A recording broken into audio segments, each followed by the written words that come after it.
Today's ASMR video, I'm going to showcase the Divine Canine Tarot 2nd Edition on Kickstarter. There will be a link in the description if you'd like to check it out or back it, and so I'll go ahead and read through this, as well as I'm going to comment on some differences between the first and the second edition, because I actually have the first edition. And yeah, so this is the Divine Canine Tarot. There's still some time to back it. It hasn't quite reached its goal, but it's pretty close. So I think there's a good chance it'll make it. So the Divine Canine Tarot is a full 78 card deck. It centers around the untamed beauty of wild and mythological canines. The deck features iconic canids like wolves, coyotes, and foxes, more exotic species like African wild dogs, dholes, and tanuki, as well as mythical figures like Fenrir, Anubis, and Canis Major. The deck has its roots in the classic Rider-Waite imagery. However, the cards are not carbon copies of the classic cards. The artist has carefully considered which animal, location, and symbols to use in each card to best represent its intrinsic meanings. The history of canines is intertwined with ours. Wild canines were seen as protectors, deities, and omens even before some evolved into man's best friend. Listen to their windswept howls and learn from their ancient knowledge of the Divine Canine Tarot. What's the difference from the first edition? I'm glad you asked. Every single card has received crisp new line art. The original cards were drawn smaller and at a lower DPI. These new cards are sharp. The suits now have matching, easy-to-read color palettes. Every single major arcana card stars a mythological canine whose story aligns with the card's meaning, and it comes with a printed guidebook that fits in the box. So I was looking back through my deck, and I believe actually all the major arcana are different. There's actually some that are, if not the same, very similar. Like I think the Wheel of Fortune. I'm looking at the guidebook too. Let's see. So, what's abrupt?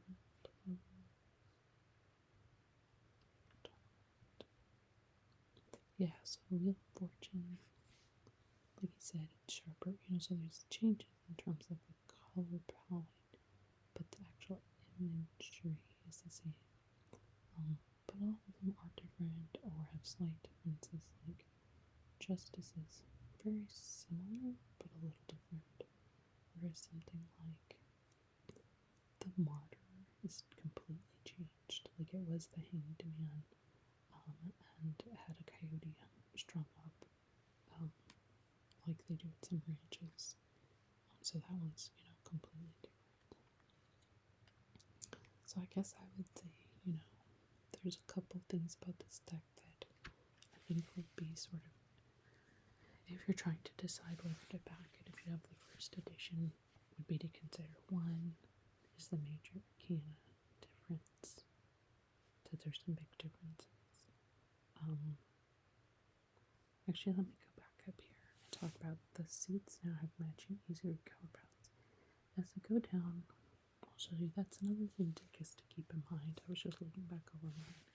Actually, I can see the benefits of both. It's nice to have the same color palette for a particular suit, when you're pulling cards, so that there's kind of already the colors give you a sense of difference.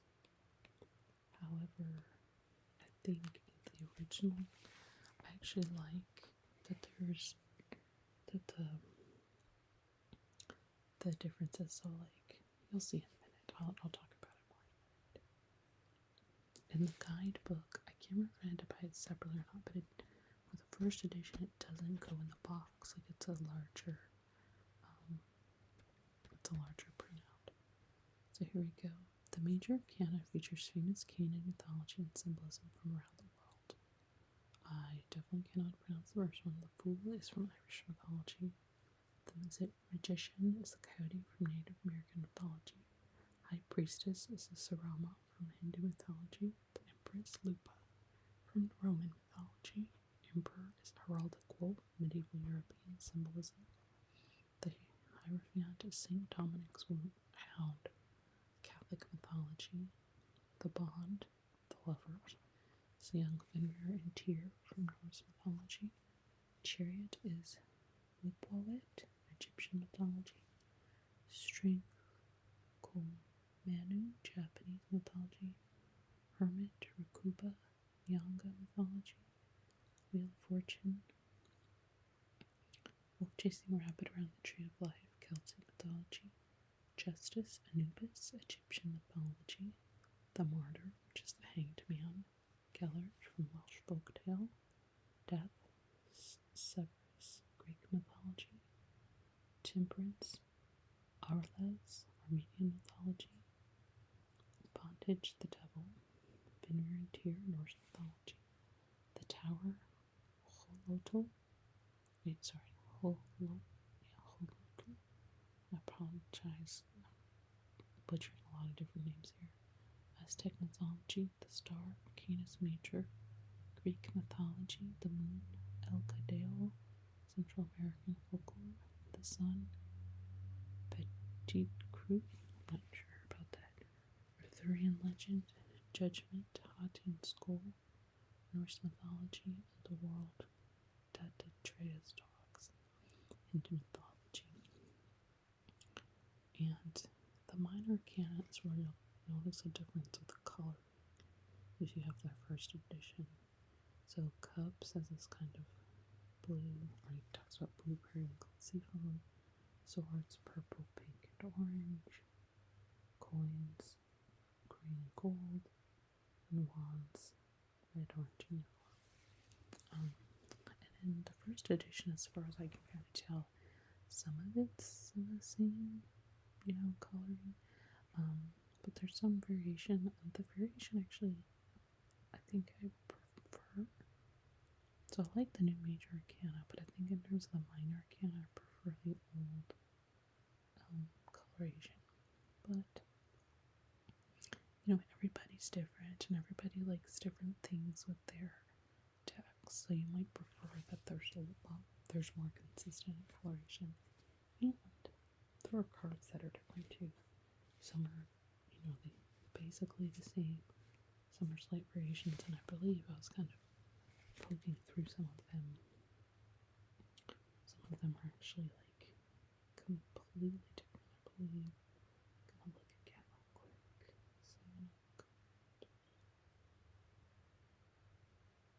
Yeah, so like Seven of Cups is different. I believe it's the same. Yeah, they're both Arctic Fox, but the image is slightly different. Same with like the Four of Cups, a lot of the imagery is the same, but the moon is done in a different way. Five of Cups. In the original, it's kind of like a skull with like a crystal. And so, yeah. So anyway, Cups is set in the Arctic, where beautiful white wolves and Arctic foxes traverse an icy coastal landscape.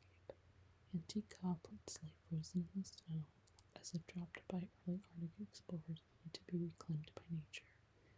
The icy color palette is blue, periwinkle, and seafoam green.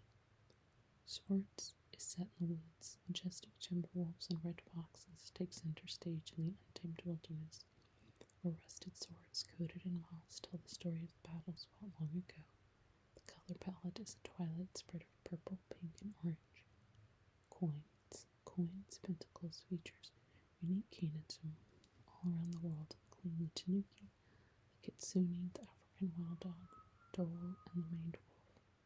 The canids are featured with antique coins from their homeland to create thematically cohesive works. The color palette is vibrant green and gold. Wands is set in the desert. Coyotes and jackals rule in this unforgiving land. Wands appear in the most simple natural scene. Swimming branches carried in the jaws of the desert canine. The color palette is fiery red, orange, and yellow. Guidebook. One of the biggest changes from the original deck is the new guidebook, which comes with each deck and fits in the box for easy storage. Sorry about the whistling in the back. That's not me. Each card comes with a small artist comment explaining the chosen canine symbolism and explanations for both upright and reversed card positions, sample tarot spreads, and quick start guide on reading tarot cards. And I double checked, at least with the examples they give, it's pretty similar to what the other book had. Yeah. And then card back. The backs of the cards are perfectly symmetrical, allowing for both upright and reversed meanings.